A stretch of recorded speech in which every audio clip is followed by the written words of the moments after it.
Tôi xin bắt đầu cái câu chuyện của mình về từ một cái buổi cuối năm như thế này ở tại Lô Lô Chải, một làng ở cực Bắc của Tổ quốc. Ngày hôm đó là một ngày rất là lạnh. Tôi ngồi ăn mì ở trong một cái quán ăn nhỏ ở tại Lô Lô Chải. Người chủ đó là một người bố trẻ, bên cạnh là một cái em bé khoảng là 5-6 tuổi chạy lăng xăng ở bên cạnh. Tuy nhiên tất cả nó ở trong một cái bầu không gian nó rất là yên bình, rất là nhẹ nhàng. Và mặc dù cái bát mì của tôi nó không nhiều topping như ở dưới chúng mình đâu, nhưng tôi có một vị trí cực kỳ tuyệt vời. Tôi phải gọi đó là một vị trí triệu đô, một cái view triệu đô, bởi vì tôi có thể ngắm toàn cảnh cột cờ Lũng Cú mà không có bất cứ một cái vật cản nào cả. Xung quanh đó là cái sự yên bình, không có tiếng xe, không có tiếng người lao xao, không có tiếng ồn ào, không có tiếng nhạc sập sình. Tất cả nó chỉ là cái con đường đất đá, những mảnh tường bằng đất nện, những mái nhà âm dương. Và đó là cái rết cắt da, cắt thịt của vùng miền Bắc.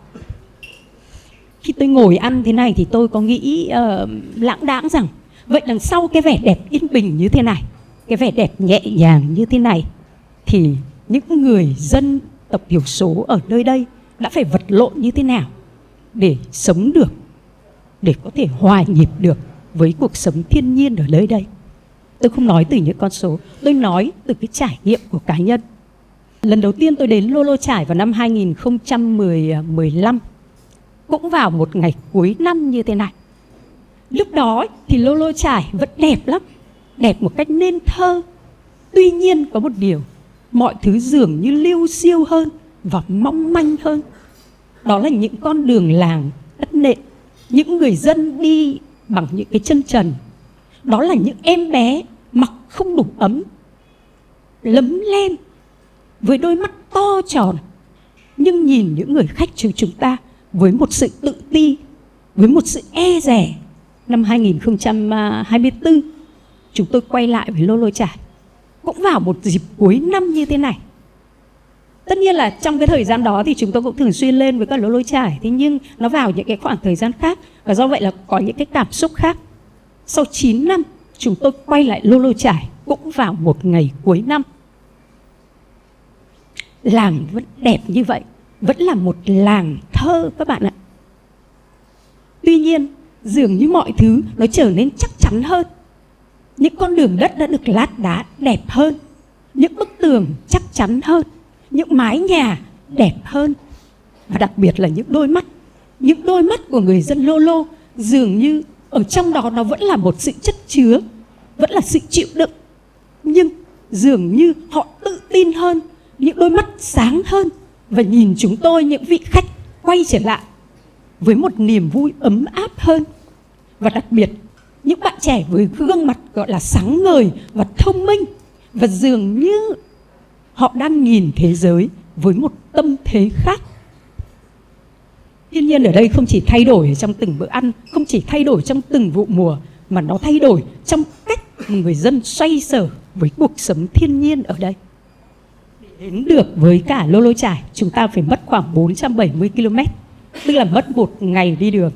Nhưng thưa các bạn, cái con số đấy nó chỉ mang tính chất là ước lệ. Chúng ta chỉ có thể cảm nhận được một cách rõ nét nhất cái cung đường xa như thế nào, cái sự khó khăn như thế nào của cái cung đường mà chỉ đi từ thành phố Hà Giang cũ lên đến thị trấn Đồng Văn.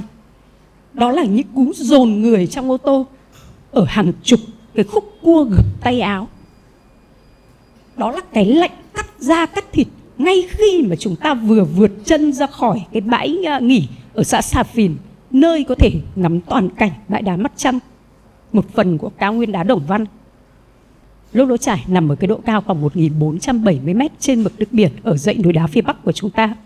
Và ở đó thì mùa lạnh dài, sâu, mùa mưa đến rất sớm, và mưa sầm sập cùng với cả gió lạnh. Thiên nhiên thực sự là không biết như thế nào. Với người dân nơi đây thì thiên nhiên đã đi thẳng vào đời sống của họ. Đó là những mùa vụ bị thất bát với những trận mưa kéo dài. Đó như là một loạt trâu bò bị chết trong những trận sương muối. Và đó là những trận mưa, những trận lụt có thể cuốn bay đi mọi thứ chỉ qua một đêm. Và với người dân nơi đây, thiên nhiên thực sự là khắc nghiệt. Và với cái điều kiện và hoàn cảnh như vậy, để nói với cả người dân về những mục tiêu dài hạn hay những tiêu chuẩn lý tưởng về việc bảo vệ môi trường, thực sự đó là một điều xa xỉ. Và với cái điều đó thì với người dân ở tại Lô Lô, thực sự họ cần tìm kiếm một cách để có thể có được một cuộc sống ổn định và tốt hơn. Bác Ogura Yasushi, một người Nhật, đến Lô Lô Chải lần đầu tiên vào năm 2002. Bác đến Lô Lô Chải không phải mang theo một dự án du lịch to lớn, cũng không phải mang theo đó một cái mô hình phát triển du lịch cộng đồng. Bác đến và lưu lại đây chỉ vì yêu thiên nhiên nơi này, yêu cái sự bình dị ở nơi đây, yêu những con người Lô Lô. Và trong hơn 100 lần đi về 100 lần, thưa các bạn, đi về giữa Lô Lô Chải và Tokyo nơi bác sống, trong hơn 10 năm qua, bác đã đi qua từng con đường đất đá, ghé thăm từng ngôi nhà, ngồi uống rượu với từng người dân ở bên bếp lửa. Bác không nói với họ là làm du lịch đi, mà bác quan sát họ, bác thông cảm và chia sẻ với họ. Rồi có một ngày, bác thuyết phục một gia đình có một nếp nhà gần như cổ nhất của Lô Lô Chải. Bác nói với cả họ, hãy sắp xếp lại ngôi nhà này một cách sạch sẽ hơn, hãy cho nó gọn hơn, hãy tập pha một chút cà phê, mời khách, những người khách ghé thăm làng, và hãy mở một quán cà phê. Bác tự tay cầm một tấm biển gỗ và viết lên đó tên của quán cà phê. Từ đó, quán cà phê Cực Bắc ra đời năm 2015. Lúc đầu thì quán cà phê thì nó đơn giản lắm, chỉ có vài các ghế này, một chút trà, một chút cà phê thôi. Nhưng dần dần cho đến bây giờ ấy, chúng ta đã có thể thưởng thức cả những cái món nó gọi là như là cà phê mèn mén, một đặc sản của địa phương. Và cà phê Cực Bắc đã dần dần trở thành một nơi ưa thích của những khách du lịch ghé thăm với bản làng này. Và rồi chị Lù Thị Vấn, chủ của quán cà phê, đã bắt đầu tin rằng câu chuyện của bản làng mình có nhiều người muốn lắng nghe và có thể kể về điều đó. Sau đó thì đã có thêm nhiều người nữa tham gia vào cái hoạt động du lịch cộng đồng này.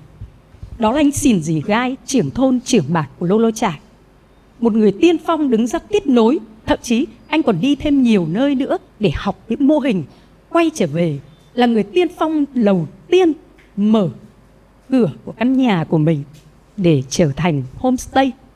Và đó là gia đình của chị Lù Thị Vấn.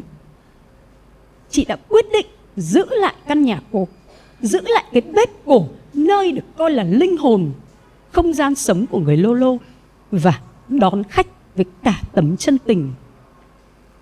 Con gái của chị ấy, bạn trẻ Dìu Thị Hương, người được sinh ra, được lớn lên và được nuôi dưỡng từ sự phát triển của du lịch cộng đồng này. Và chị được tạo điều kiện để tham gia học ở một trong những ngôi trường danh giá nhất ở Việt Nam, trường Đại học Bách Khoa. Và rồi bạn đã quyết định quay trở về cái làng biên giới xa xôi ấy, từ bỏ công việc rất tốt ở một tập đoàn quốc tế với một mức lương được gọi là trong mơ, quay trở về đây chỉ để được học làm du lịch, học làm dịch vụ, để tiếp tục một đam mê là sẽ tiếp tục chia sẻ câu chuyện của bản làng mình với cả thế giới. Cái sự hình thành của du lịch cộng đồng ở tại Lô Lô Chải nó cứ chậm rãi như vậy, nhẹ nhàng như vậy, và nó rất là thật.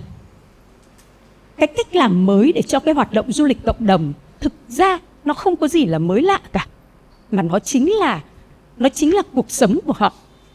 Và đó chỉ là một cách chuyển đổi để họ có được một cuộc sống ổn định hơn với điều kiện thiên nhiên khắc nghiệt ở nơi đây. Làm du lịch cộng đồng ở Lô Lô Chải không phải chỉ là màu hồng.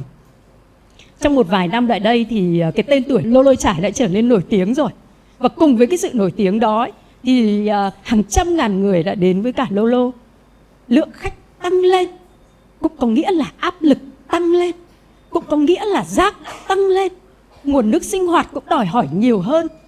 Và cái nhịp sống của khách du lịch chúng ta ấy dường như đang bắt đầu lấn át với cuộc sống nhẹ nhàng của người Lô Lô. Và rất nhiều bạn trẻ nói với cả tôi rằng sau khi mà đi Lô Lô về thì họ được chữa lành. Thế nhưng các bạn biết không, đã bắt đầu có một bộ phận những người Lô Lô nói với tôi là họ cảm thấy bị căng thẳng và thậm chí bị tổn thương.